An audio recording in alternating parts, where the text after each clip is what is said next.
কংগ্রেসের 21শে জুলাইয়ের সাক্ষী আপনিও থেকেছেন, বর্তমান সময়ের 21শে জুলাইয়ের মধ্যে পার্থক্য কি চোখে পড়ে? সেই সময় খুঁটি পুজো হতো আপনাদের সময়তে?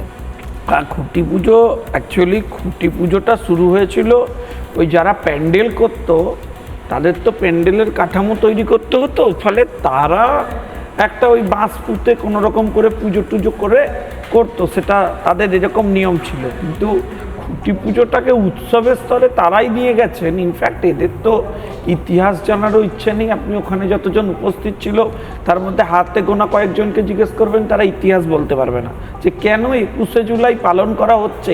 মানে যেটা সোনালী গুহ বলছিলেন সেই ইতিহাসটুকু আমার মনে হয় না বাকিদের কাছে খবর আছে। আর না হলে কেউ 21শে জুলাইয়ের মঞ্চে উঠে পাগলু ডান্স বলে গান গায়?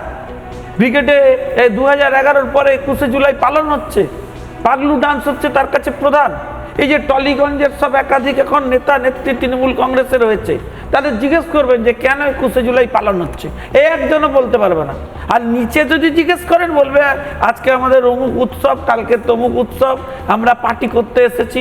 Party not in the sense দল। আরে ইতিহাস যদি না থাকে, তার যদি একটা দলের যদি হচ্ছে এই কেন এতগুলো মানুষ রাস্তায় নামে বা নামানো হয় বা এই ধরনের জিনিস পালন করা হয়, কি কারণে নামে, সেসব যদি লোকে না জানে, ফলে যা হওয়ার তাই হয়।